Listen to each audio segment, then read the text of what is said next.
Good morning, good morning, good morning. It's that there Morning Brew with me, Graham Hughes. I'm back in Liverpool, as you can see. It's been an exhausting few weeks, this whole Christmas New Year thing. But yeah, hello to everyone in the chat. We've got Simon Smith, we've got Paula Thomas in the chat. We've got Diz is in there, Diz with a little spanner there. We've got Gallifrey and Wren. We've got Martin Harrow. We've got L Butterfly Effect. Jenny Davis is in there as well. Miss LB. Sid is in there. Hey everyone. How you all doing this morning? Hope you can see me. Hope you can all hear me okay. So yeah, I'm back in Liverpool. Looking after my dad. Are you alright, Dad?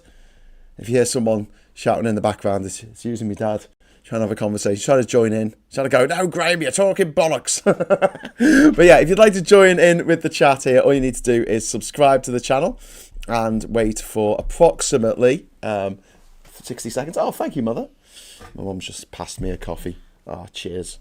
Cheers. Cheers kindly. Yeah, one of the perks of coming home for the holidays.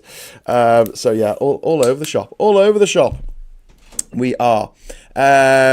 Renley, yay, leftover pasta. Yeah, it's those days. It's the Twixmas days, isn't it, between Christmas and New Year, where it's all it's all party food and leftovers and half drunk bottles of prosecco. Bloody kids have found their way into the building again. It's hard to care about right now. I have leftover pasta breakfast. I do like leftovers for breakfast. You know, I know some people are a bit funny about it and they go, oh no, I've got to throw it away. You know, this is from yesterday or something. I'm like, oh no, makes it taste better. So yes, today we're going to be talking about what happened yesterday at Mar-a-Lago. Obviously, yesterday I did a whole show on why Russia is like the worst place to live, and I was thinking about this as I was talking about it. I'm like, how come no one's made a movie of this yet? Do you remember a movie, right? River Phoenix and Harrison Ford, 1980s, called The Mosquito Coast, in which they this American family go to, I don't know, where did they go? Guatemala or somewhere? Honduras? I don't know, somewhere on the Caribbean coast in Central America, and it all goes to shit. I want someone to do that, where it's one of these dickhead families. It's usually the dad in it who drags the poor family along, but you know, goes to Russia, goes, oh, I don't like all this woke stuff, goes to Russia, and then just loads of horrible things happen to them in Russia. Like he gets called to the front line, and he's gone to Russia because he wants to get away from all the gays. Yeah. So he's in the war instead. Yay. I thought that'd be a great movie. Has no one made that yet? Do you know what I mean? Like the Russian Dream, American Nightmare. Morning, Graham. Temporary unsubscribed. Oh no. Christmas cost a bomb and a bit of belt tightening in order for the new year. Oh, that's all right, Gareth, mate. You're still welcome on the old Discord server. And plus, joining's different from subscribing. Subscribing is free. Everyone can subscribe. You don't have to pay to subscribe. It doesn't cost nothing. Hey, listen, before I get into what I'm going to talk about today, about the meeting yesterday and why it doesn't really matter because Putin doesn't want peace, I kind of just summed up what I'm going to be talking about for the next 40 minutes there. We're doing a quiz tonight at 9 o'clock. It's going to be a quiz for you and for the people on the quiz who are going to be joining me. It's going to be like Friday Night Social type thing, but you're going to be deciding what the answer is, okay? So there's going to be polls going on, and it's going to be a lot of audience participation in this one. So look out for that. It's going to be the sleazy quiz of the year, 9 o'clock tonight. It's going to be a bloody good laugh, I hope. Oh, Sid has been a member for 2 months. Well done, Sid. You are awesome. And talking of being a member and things like that, I'm going to set a goal. It's Monday morning, and you know, everyone's had to pay out shitloads of money for Christmas, so it's just any colour. You've got 45 minutes and just 5 super chats, and we'll get the confetti. So do not despair. We will get confetti at some point this morning. I'm pretty sure that'll happen. Okay, so So what happened yesterday? So Zelensky met Trump at Mar-a-Lago, the gaudy, disgusting retreat thing that Trump has in Florida. He's owned it for years. It's a place he likes to go to host really grotty little sex parties with his gruesome old friends, sex pests. And so they have a meeting there. For some reason, rather than at the White House. In fact, Trump said that, what was it? He said that Zelensky prefers Mar-a-Lago to the White House, which is funny because Trump's currently trying to turn Mar-a-Lago into the White House. The White House into Mar-a-Lago. No, the other way around. Although he has taken the Resolute desk out of the Oval Office and he's put that in Mar-a-Lago now, so you can go and see it in Mar-a-Lago. God, it's just... It's like Lord Farquaad from Shrek mixed with Joffrey from Game of Thrones, mixed with the president from Idiocracy, mixed with I don't know, just all the horrible kids from Charlie and the Chocolate Factory rolled into one horrible child. That's what Trump is. Anyway, apparently there were 3 hours of talks with no breakthroughs. Both Zelensky and Trump came out afterwards for a news conference, and they talked about progress being made, and they both and Trump said that peace is close. Talks are moving to Washington next, and Trump is claiming these talks are in the final stages. But look, there's still no deal on land, ceasefire, the Zaporizhia nuclear plant, security guarantees, the future of the Donbass region. And, Zelensky is playing the cards he's been dealt. He is negotiating in good faith. Ukraine wants actual security, but Trump wants a win more than a solution. He doesn't really give a shit about Ukrainian sovereignty or the lives of Ukrainians that have been stolen and destroyed by this disgusting, horrific, unprovoked attack from the aggressors of the northern wastelands of Asia into our continent of Europe. And Trump has echoed Putin all the way along on this, and saying that they need a ceasefire, they need the way that the nuclear power plant in Zaporizhia is handled. Trump claims that Putin wants peace, and don't forget, before the meeting yesterday, Trump spent an hour on the phone to Vladimir Putin, receiving his instructions, and Trump still thinks that his personal charisma can end this war. No, do you know what will end this war? You're not an idiot. You know what will end this war. Russia fucking back to Russia. Fucking off back to Russia. Go on, fuck off back to your own fucking country. See you later. Trump still talks like Putin is reasonable, but Trump isn't exactly reasonable, is he? So why would he? Okay. And then he's also still framing land concessions as inevitable, as it's like a done deal in his head that Ukraine is going to have to give up land. Why? Because he thinks that Russia's fought very hard for that land that it's stolen. It's fought very hard, so it deserves all that land to steal off another country because it fought very hard. Like a participation medal, it deserves it. Like a peace medal off FIFA, it just deserves it for all the wonderful things it's done. Boop. And from Zelensky's position, he wants a referendum on any deal. And that's part of the constitution of Ukraine. It's a democracy. Trump wants to run America like an autocracy, and Putin is already running Russia like an autocracy and has done for decades now. And the idea that you have to put this stuff to the people and say, hey, do you want this deal before they, it goes ahead, is alien. It's an alien concept to the likes of Putin and Trump. Ask the people. Why would you have to ask the hoi polloi what they think? I mean, why would you? But you've also got this problem where they need a ceasefire in order to hold a referendum in the first place, and you can't hold a referendum under bombardment, and the chances of the Ukrainians giving up territory in order to placate the Russians, it's for the birds. It's not going to happen. I think when I say that Zelensky negotiates in good faith, I think he negotiates in good faith for his country. But he's not a fool. He knows exactly where he stands with Trump and where and that Putin can't stop this war, and that's really the meat of this, you know. He knows that Putin will reject any kind of sovereignty Ukraine has over its own land in Donbass and in Crimea. He knows that Putin will reject Ukraine's democracy, and he knows that Putin needs to keep this war going, because if he doesn't, he will die. Simple as that. Simple as that.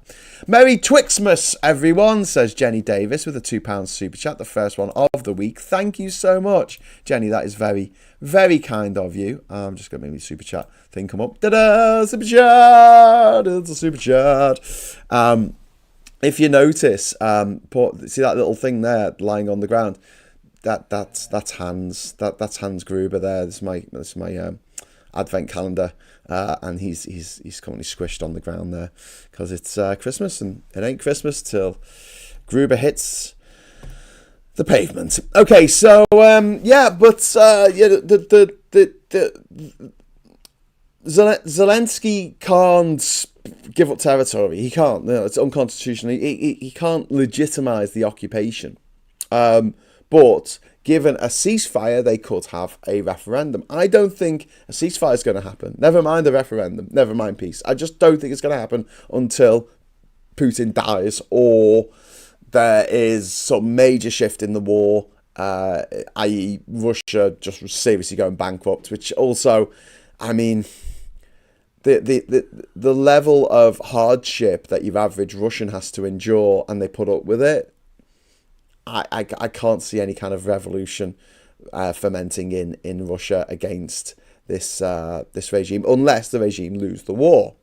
It's a bit of a cyclic thing, isn't it? You know, the only way they're going to lose the war is if there's a popular uprising in Russia, and the only way there's going to be a popular uprising in Russia is if they lose the war. Anyway, Ms. Paula Thomas, thank you very much for the £5 super chat. It's very kind of you. We know Trump is a coward. I can imagine Putin being physically intimidating in private. Join the dots. Yeah. Well, I mean, Trump is he's just the worst human being of all time ever. Indeed. And then we have what do we have? This 10%. So they said they agreed on 90% between Trump and Zelensky. And in this press conference, Trump said, we agree on 90%, maybe 95%. But let's talk about the 10%. Let's talk about the 10% that they don't agree on, okay? It's everything that matters. It's everything that matters. It's like, you know, well, he agreed that Mar-a-Lago was so nice, and he agreed that America's like the best, and he agreed that my hair's awesome, and I totally didn't mount an insurrection against my own parliament building when I was president, and then blame Biden for it and say the Biden FBI was doing stuff on January the 6th when Trump was still the president on January the 6th, 2021. Funny that. He definitely didn't mount a fake elector scheme. He definitely didn't ring up the governor of Georgia asking for 11,870 more votes. Definitely didn't steal top secret documents from the White House and then settle them and show them to the highest bidder, leading to the deaths of over 100 secret agents of America around the world. That was nice of him, wasn't it? He definitely didn't do that. So they agreed on that. They agreed. He said, yeah, you definitely didn't do all those awful things. You definitely didn't rape all those women and possibly children. You definitely did that. So that 90%, that, as far as Trump was concerned, yeah, got that.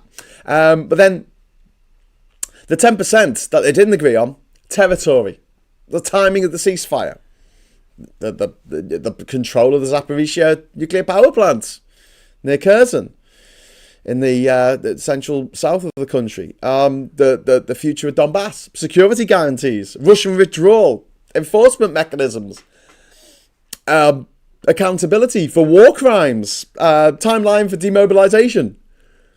That's a big 10%. That is a large that for 10% of the stuff they didn't agree on. That's quite a list, isn't it?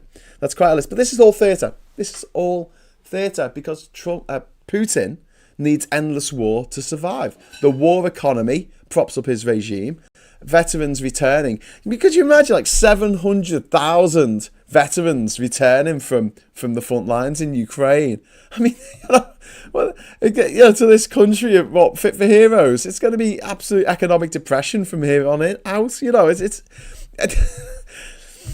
angry people who know how to kill with guns, possibly. I don't know. Peace would expose the economic collapse of Russia, which we talked about yesterday. You're gonna these regions in Russia are going to lose their wartime cash. You've got regimes. Fragility will become more visible, even in Russia, where they hold their hold over the media, and social media is an iron grip.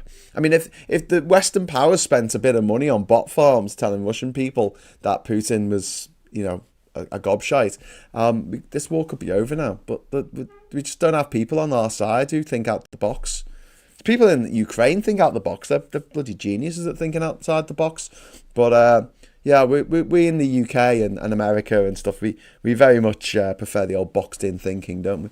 And peace makes it harder for Putin to suppress dissent at home. Think about the fact that he can't just go, oh, well, there's a war on, so I can just kill all these people who look at me funny. He won't be able to get away with that. With quite such freedom, I don't think. Veg Pie, thank you very much for the £10 super chat. Merry, happy, everyone. And thank you, Graham, for all you do. Oh, thank you, Veg Pie, for all you do as well. And hope to see you at the Labour conference this year, wherever it might be. Is it still in Liverpool? I don't know. Maybe it's moving. And Elle says, nothing on TV over Christmas. It's like they don't care. The rise of animals on RN. I'm not sure that's about evolution or mating, lol. Oh my God, Elle, what's this? I'm still not 100%, Elle, Martin, but at least I can have conversations, waiting for follow-up, hospital appointments, see what they can do. Oh my God. How's the hearing going? What's happening here is Martin having trouble with Martin's hearing. I hope the subtitles are working on this show then. I just realised that one of the meds I have is an antipsychotic. I wasn't taking them as a course. Got to ask the doctor for some. Seems I don't have to. Ooh, okay. And I hope you get any support that you need, Al. I think the conference is Brighton this year. Ugh, Brighton. That's so far down south, Gareth. I'll have to get train down. It'll cost me a bloody fortune. It'll cost me more to get there than your actual ticket for the conference. Isn't that crazy world where you go and see a gig and it costs more to get there than to actually watch the gig? It's the world in which we live. Anyway, so yeah, with peace in Ukraine, it makes it harder for Putin to control the oligarchs and the elites in Russia. It also gives him less justification for the police state machinery that he relies on to suppress dissent at home. And Zelensky knows this, Zelensky uses these negotiations, and I don't want to give away a big secret here. I don't think I am, but it's to keep his allies close, and it's to show that he's flexible, and he's the one that wants peace, and he's the one that to maintain support. Oh, can you leave the lights on? That's okay. Yeah, thank you. Cheers. Mum's turning off the lights. It's all right. You can see me now. Thanks, Mum. Sorry. People were just looking at me like, yeah. Anyway, so Zelensky's clearly playing the game in order to avoid the blame for the war continuing, but he's under no illusions. He knows that this war is going to just grind on. When I was in Ukraine a couple of years ago, chatting to people there, and they were just convinced this war's going to go on into the 2030s. They've got they know what Russia's like. They've lived next door to it all their lives, and they know what dictators like Putin are like. They've lived under these dictators. Don't forget, it was all one country. It was all one country called the USSR until 1991, and all started when it all fell apart. And Ukraine was given sovereignty over its own borders, and the people there had a referendum, and the people voted to become their own country, including Crimea. Over 50% of the people in Crimea voted to become their own country and within Ukraine. And as part of the deal, they gave up their nuclear weapons, and America and Russia guaranteed their sovereignty of their country on those borders that have been drawn many years before, but the boundaries of the Ukrainian Socialist Soviet Republic, that was to be the boundaries of the nation, the independent nation of Ukraine. And obviously Moscow thought that they could continue to control Ukraine like they continue to control Belarus. But it didn't work out that way, because Ukraine is sitting there looking at Europe, neighbouring countries that are in the EU, like Poland. And on its other side, it's got Russia, absolute basket case. Only 1 in 5 people have access to an indoor toilet. And, what do we want? Do we want progress? Do we want love? Do we want democracy? Do we want freedom of the press? Do we want free and fair elections? Or do we want a fucking basket case tin pot dictatorship like what Moscow offers? Being a vassal state of that tin pot dictatorship. And they're like, well, we don't want to be a vassal state, thank you very much. And that's where it all fell apart for Putin, wasn't it? That's the moment where he thought, well, let's see what we can get away with. But yeah, Zelensky needs to keep this sort of idea of flexibility to maintain his support. And he needs to play the game. He needs to wait for Western unity to harden against Moscow. And that is going to take a long time, at least another 3 years, because we've got Trump in power for another 3 years before anything can change from the American point of view. If he survives that long, and I really genuinely hope he doesn't.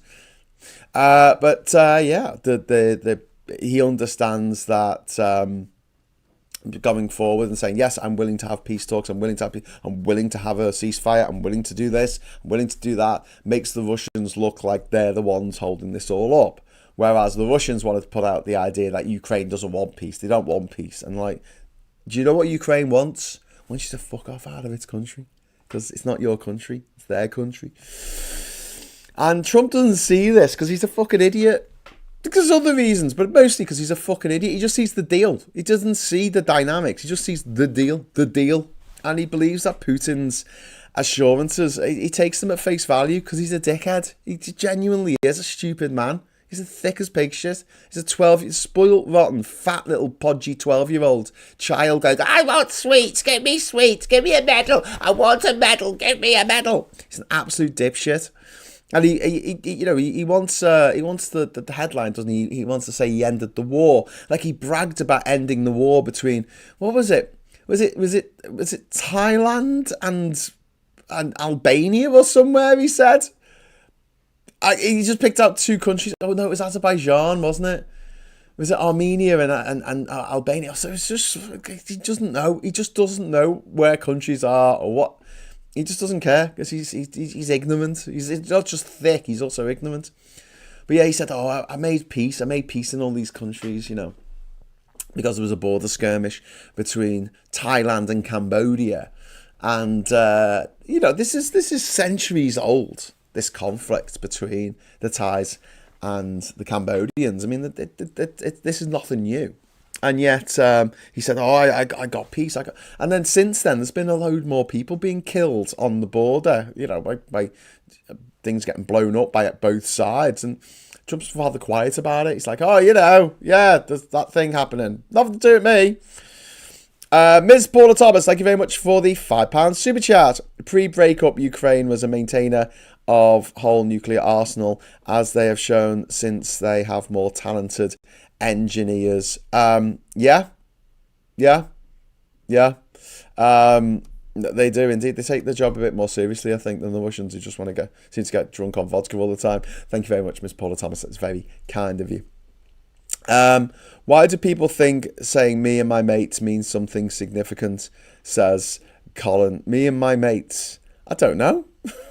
I say that. Zelensky drew the short straw, having to negotiate with Flump and Putin, as if being invaded isn't bad enough. Yeah, but Putin's never going to negotiate in good faith. That's the difference. because he does not want this war to end, but Putin can't see it. He misreads Putin's incentives and intentions. He misreads the constraints that Zelensky has. He doesn't understand that in order for any kind of peace process to go ahead for Ukraine, it has to be put to the people, because this is a democracy. And for any kind of peace process to go ahead, Putin has to agree with it, because he's an autocrat, because he's a demagogue. He's a gobshite.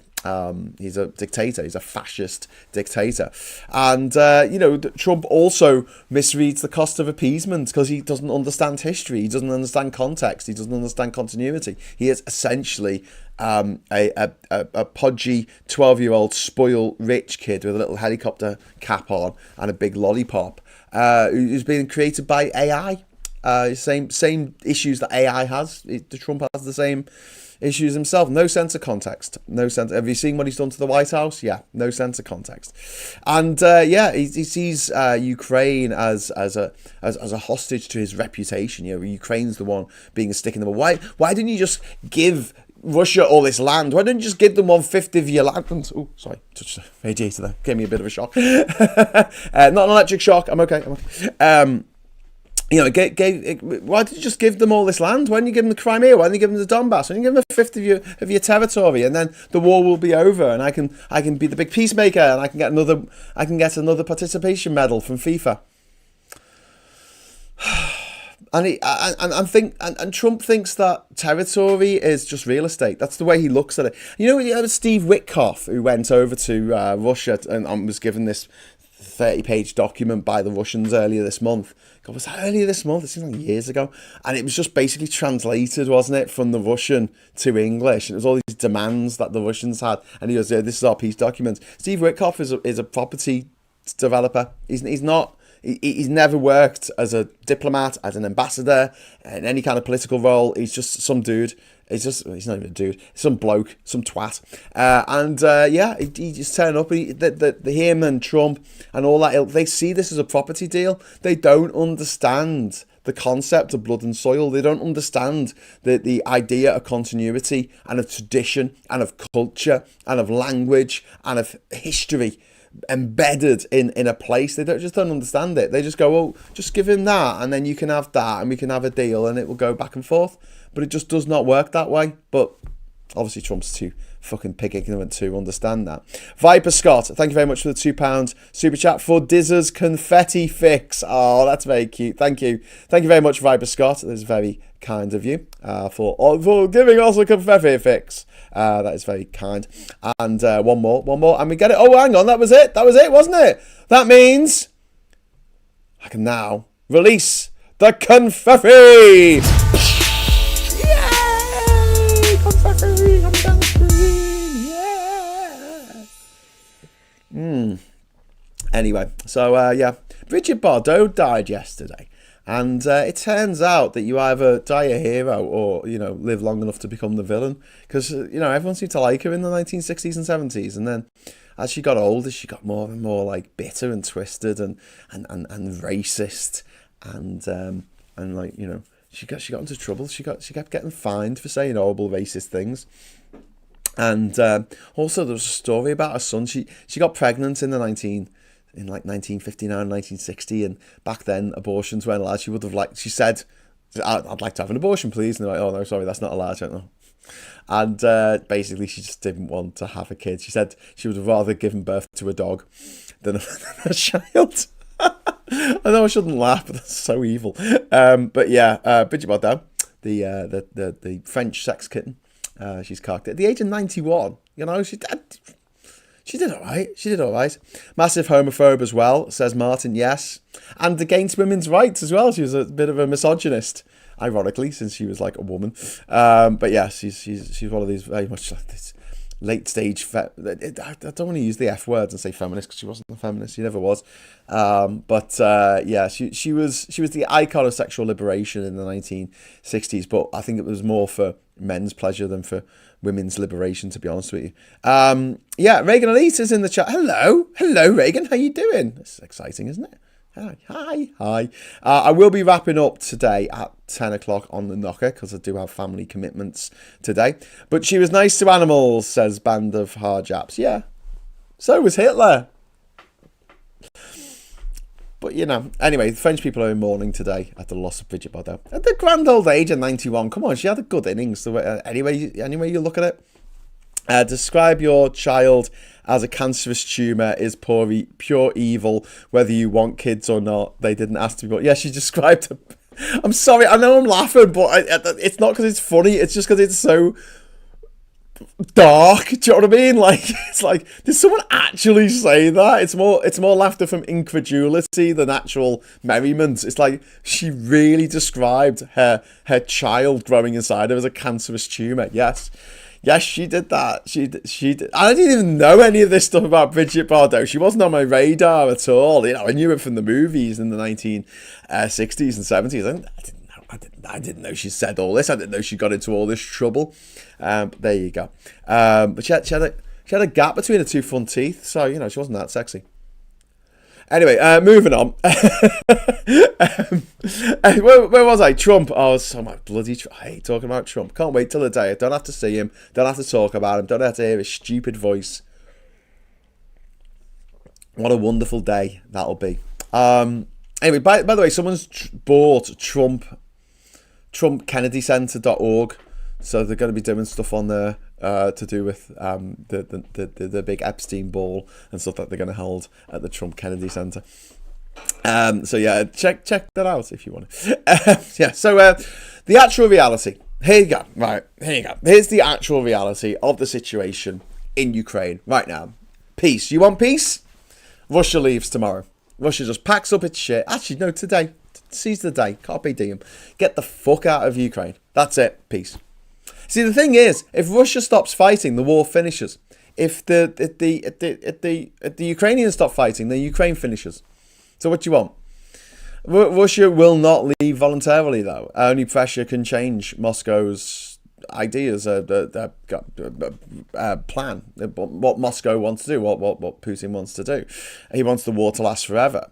But with overwhelming firepower, like what Europe could provide if we got our act together, we could back him into a corner where he's got no choice but to withdraw the troops, because there's not going to be any more troops there. Especially if we went out one night, New Year's a good time to do that. They'll be celebrating New Year, they'll be having a drink, having some vodka, and every single bomber that we have in the European NATO fleet, let's just fucking bomb the shit out of the front lines in Donbass all the way along. Every little bit of it. See you later. Catch them on the hop. That's what I would do if I was in charge. And people will go, Graham, that's terrible. And I'll be like, yeah, but it would end the war. You got to break a few eggs. Or, Russians. Or Americans who are very confused because they went to Russia to get away from all the gays and they ended up on the front line. No, but I'm a welder. Yeah, weld your trap shut as you run out into the... Don't complain. Or we'll send your family off to a gulag. God, that'd be a really good movie. I really want to make this movie now. I wish I could just go like that and get movies commissioned. Make this movie. What's it about? It's about an American family. You go to Russia because they don't like all the woke. And then they all die horribly. All these horrible things happen to them and then they die. And then at the end it's like, did you learn it? Did you learn anything? Did you? No. Okay. Anyway, so defeat is the only way to end Putin's plan here in Ukraine. They have to be defeated. Russia has to be defeated, and but otherwise it's just going to be endless war. There might be a temporary ceasefire, and that's just going to be so they can restock the front lines. That's it. There's going to be no lasting peace in Ukraine until the Russians get the fuck out of Ukraine, and they're not going to do that unless there's massive international pressure and possibly military pressure for them to do so. Negotiations is just a delaying tactic for Russia to keep going. But also, in another way, they are a delaying tactic for Ukraine to keep going and keep defending itself.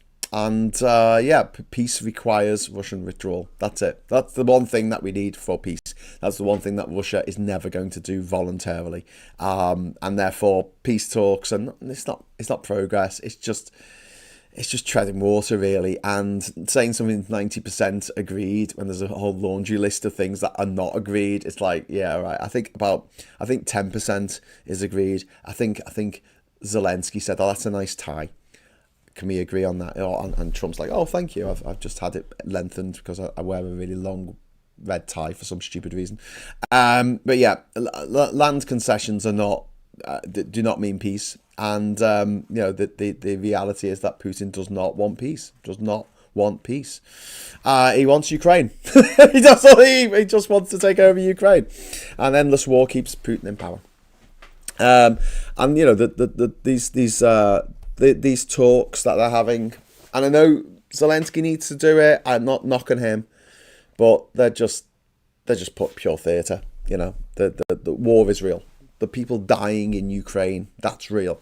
But these talks just mugging for the camera, really. It's a sad situation, but I've got to give loads of kudos to the Ukrainian people and to Zelensky himself for being so stoic in all this and actually powering through and not giving up, never giving up, and just keep on fighting the good fight, which they do tremendously well, and they've done amazing when you think about the overwhelming firepower that Russia started with, the fact that Russia had an air force and a navy when Ukraine didn't have much of an air force and they didn't have a navy at all. And here we are, nearly 4 years on. We're entering the 5th year of this war very soon, in just a couple of months. And the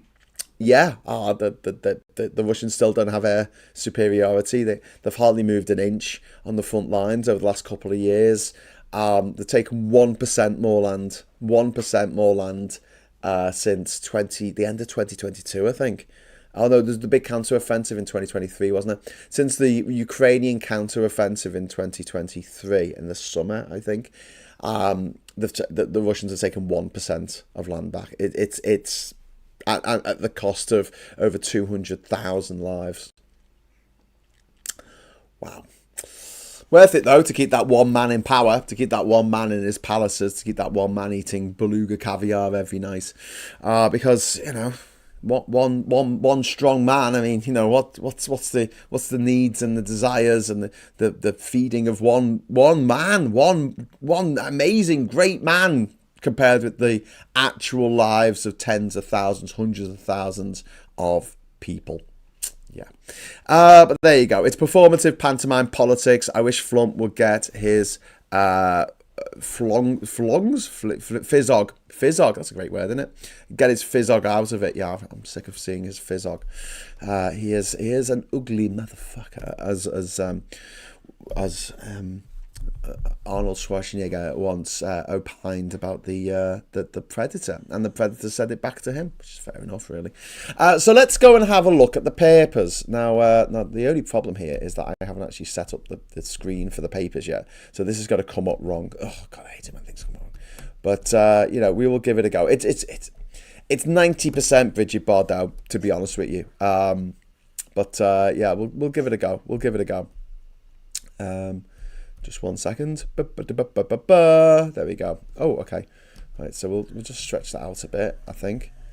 And then we will do this. There you go. That's all right, isn't it? You can read that, kind of. You need a bigger telly. There's this ridiculous story in the Times here. Push to strip citizenship from thug hailed by PM, right? Can we talk about this for a moment? This is an Egyptian activist who has British citizenship. Sorry, I'm making all my animations come up. Welcome, new members. And it's got my name. And subscribe. It's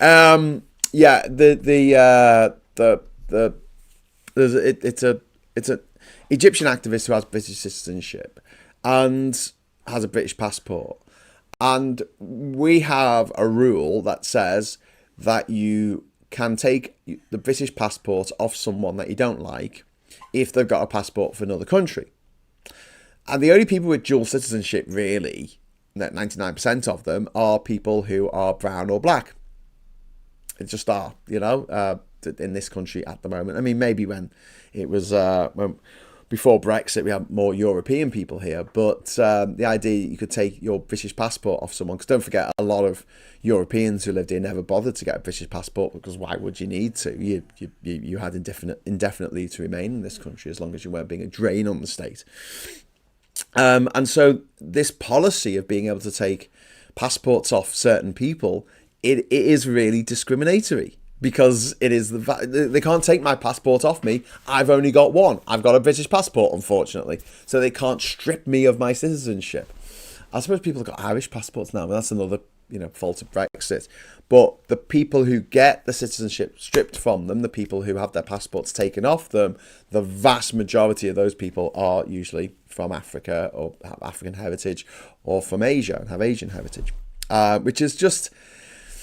Yeah, it sits a bit uncomfortably, and the Home Office have used this power a lot over the last 20 or so years, and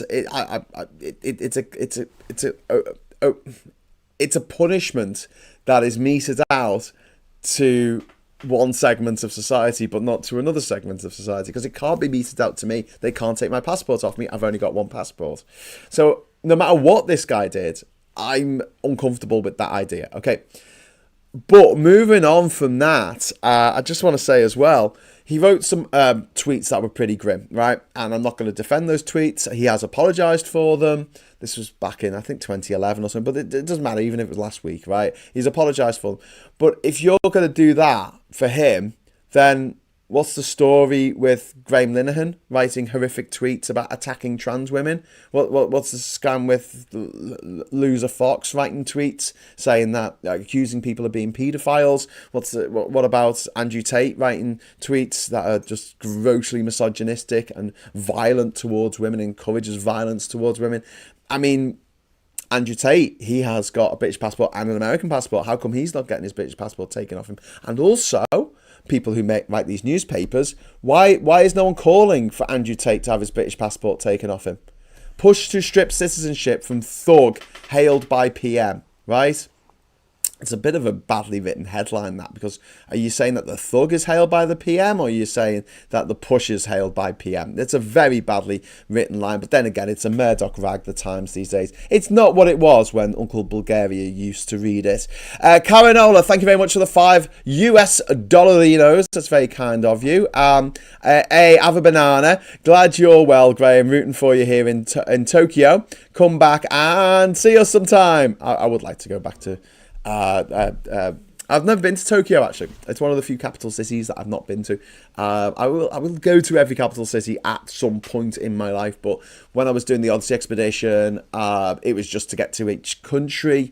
I didn't actually get to the capital of various countries like the Central African Republic and Somalia, and I got to the outskirts of Gaborone, the capital of Botswana. I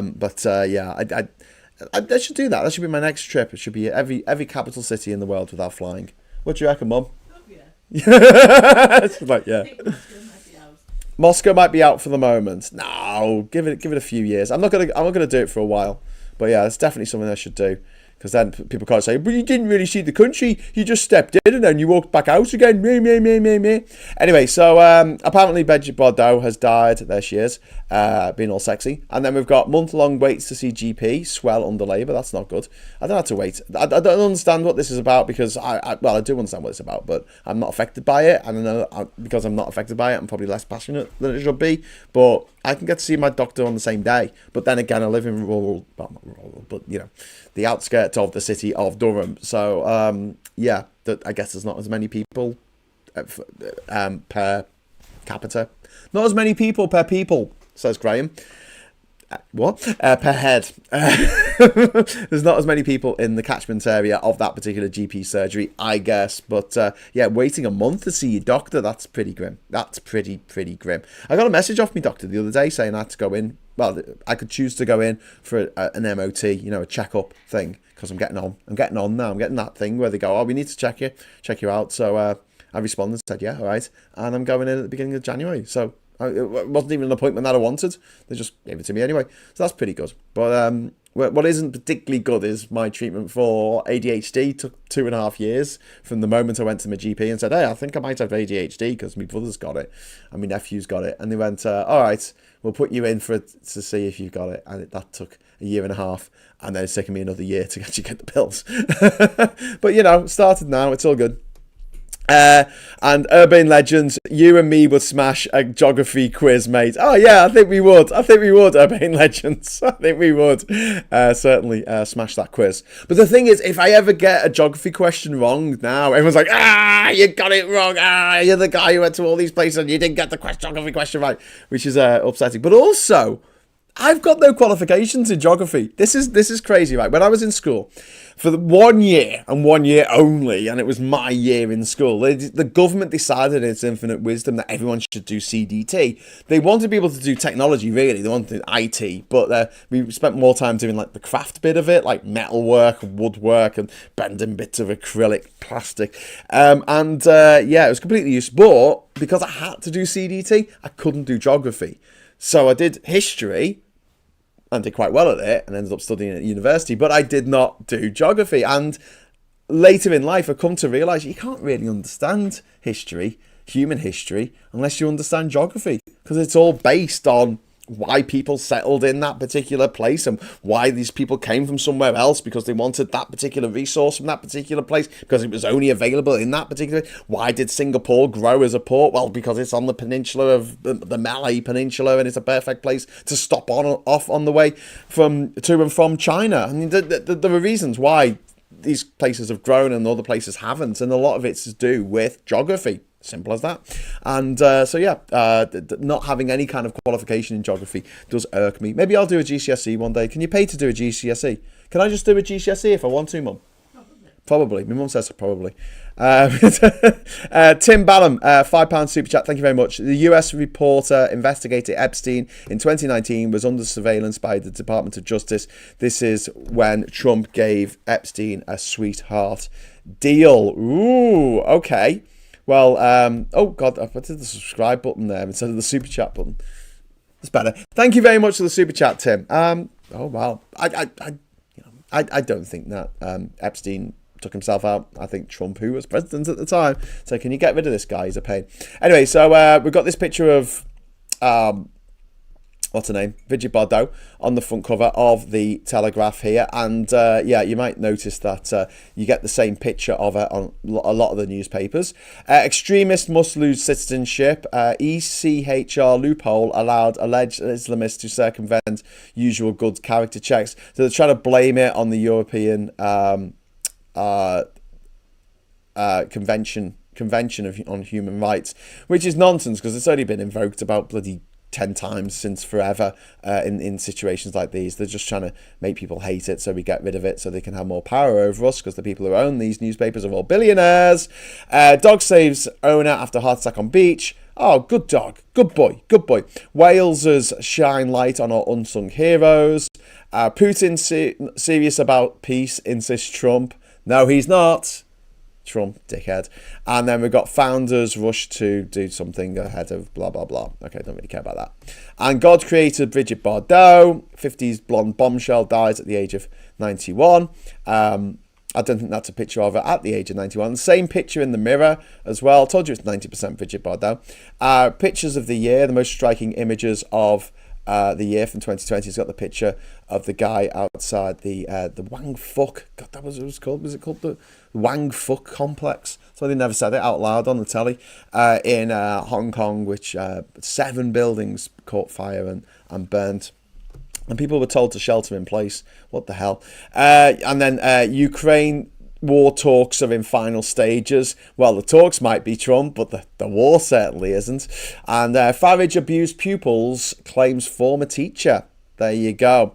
And Trump, Nigel Farage being a racist twat, even when he was a kid. And something he has not apologised for, by the way. Don't forget. The 12 New Year's resolution, your GP, I don't care. Kemi, I don't want people who hate our country coming here. Okay, so does that rule out Trump? Does that rule out Tommy Robinson? Because he seems to hate this country. What about Nigel Farage? What about most of the Tories who just all they do is talk our country down and say, oh, it's so bad?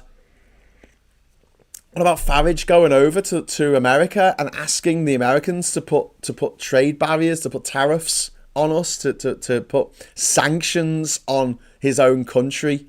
Do you remember that? It was a few months ago. It happened this year. Farage did that. Can we get rid of him? Because he seems to hate our country. Can he piss off back to France, where his Huguenot ancestors came from? That would be great. I don't know why we gave them shelter in the first place. Bloody Hugo. We should have said Hugo. No. Okay. Miss Paula Thomas, thank you very much. My father summed this up. Geography is how where you are affects what you do. History is about when you are affects what you do. Well, yeah, and they're very much, history and geography are very much, they march in step. And to understand how the world all fits together, you need a good understanding of both. You really do. And I think that is a big problem with learning in this country. And I don't want to make everyone have to learn things that I like to learn about. I don't think that's fair, as long as they know enough history and maths and English to get around. But yeah, if you do want to know how the world works, then a good knowledge of geography as well as history. Like, why are we in the position that we're in at the moment? Well, it's because Urbane Legends, thank you very much for the £5 super chat. The Chinese government started arresting people that built that block while the fire was still going. We've done nothing about Grenfell. Yeah, we've had an inquiry that's gone on for years. No one's been arrested. No one has been arrested. Over 70 people died in Grenfell and no one's been arrested. Yeah, which is just, I mean, I know things are a little bit easier in an autocratic state like China, although, you know, Hong Kong isn't a special administrative region, the SAR, so it does its own thing.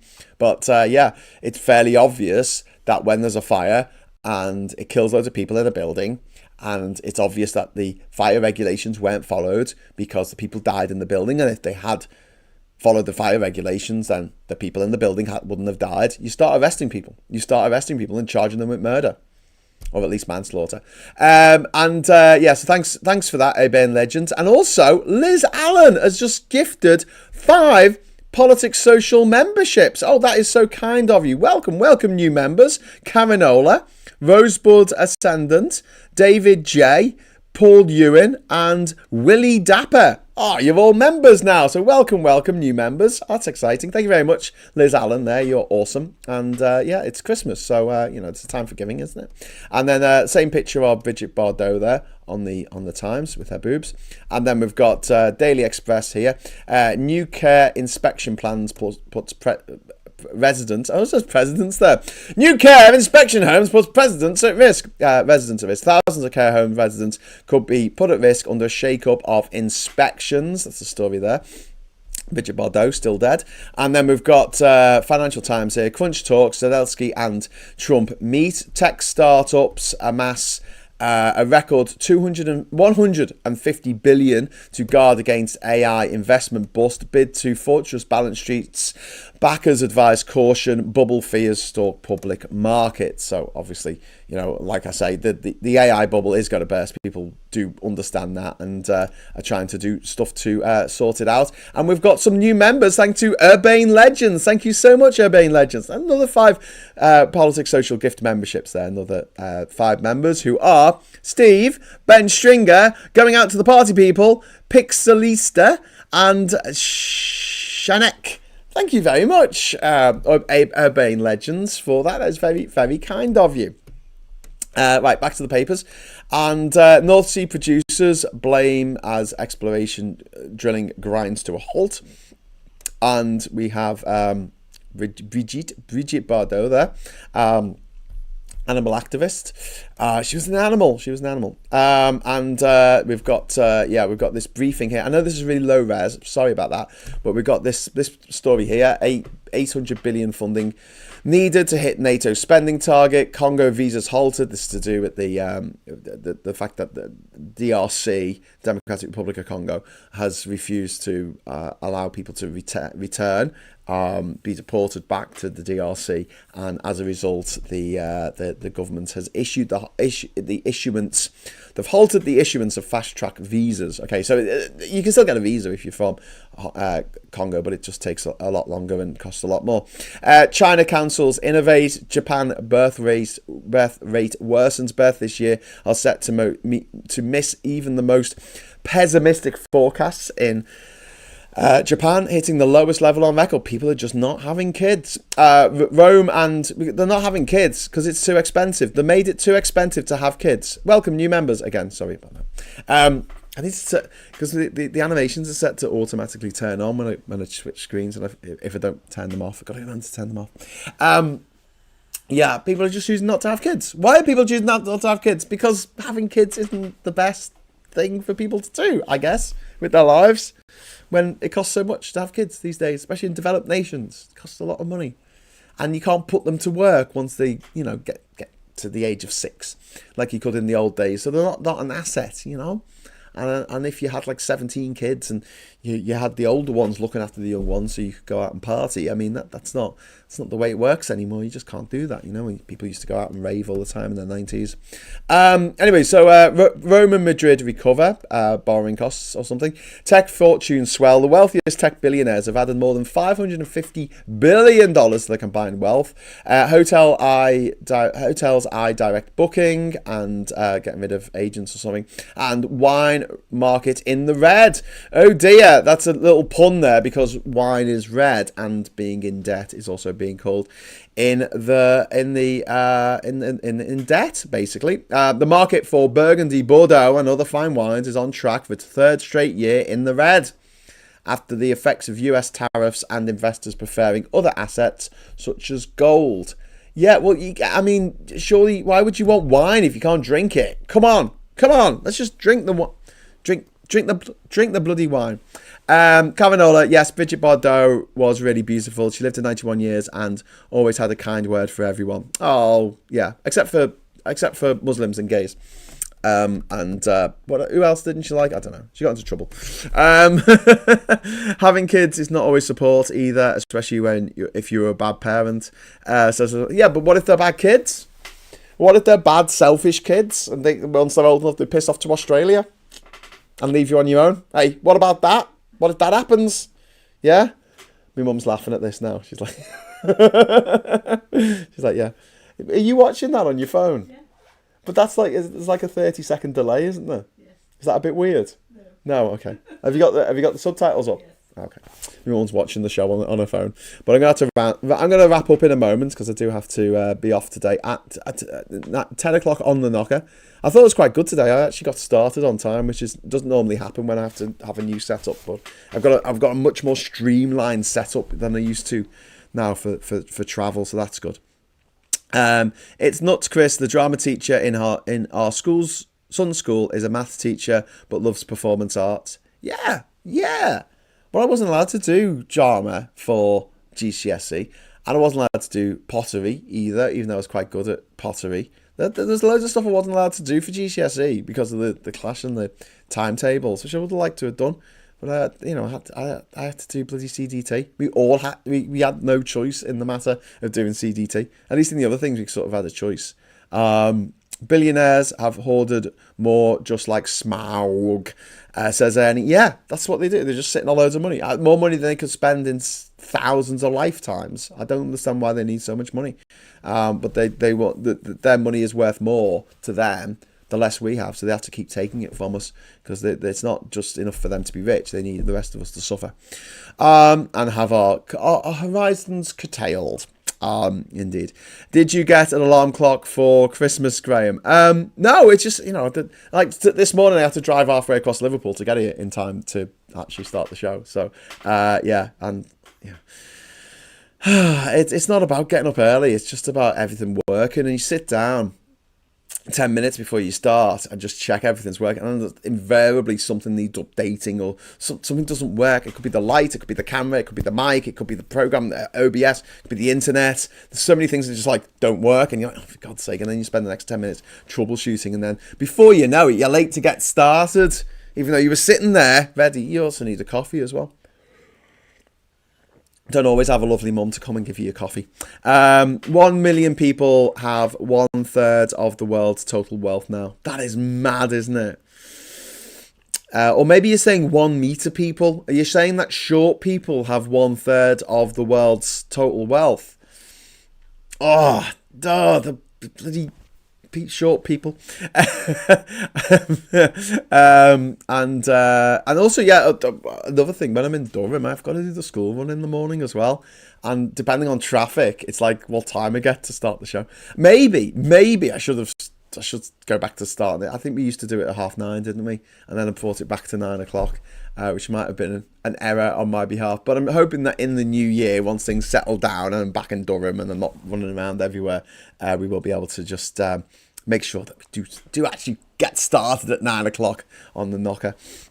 The drugs do work, says Ernie Burns. Do they? Are you sure? Okay. Or woodworking taught by a geography teacher, says Martin Harrow. You got taught woodworking by a geography? Well, I can do a bit of woodwork, but, couldn't teach geography. Don't have any qualifications. Yeah, it's the short kings, cunning people, says Urbane. It's cunning people. They've got 1/3 of the world's wealth, these short people. Maybe they mean kids. It's like kids. All these kids have got all our money. Give us our money, kids. It's not the kids. It's the old people. It's the boomers. They've got a lot of money. My mum's looking at me here, giving me daggers. It's not all the old people, Graham. Anyway, listen. Have a great rest of the day. I'll be back at 9 o'clock tonight with the nice and sleazy quiz of the year, which you will be involved in if you're watching and you're subscribed to the channel.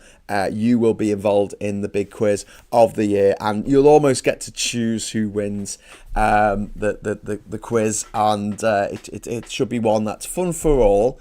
And it's not going to be, you're not going to have to know too much about what happened this year in order to take part in the quiz and have fun. So please join us for that. 9 o'clock tonight, Politics Social, nice and sleazy quiz of the year. And until then, I just want to say thank you so much for watching. If you haven't already subscribed to the channel, please subscribe to the channel because it really helps us out. And also, if you would give us a like on the way out as well, that would be phenomenal. But until next time, thank you very much for the super chats, obviously, and thanks for the generous donation of the membership of the channels of the channel. Thank you very much. That's very kind of you. And Chris is saying cheers for the stream. Cheers for watching the stream, Chris. And until next time, I'll say thanks for watching. Hello, good evening, welcome, and goodbye.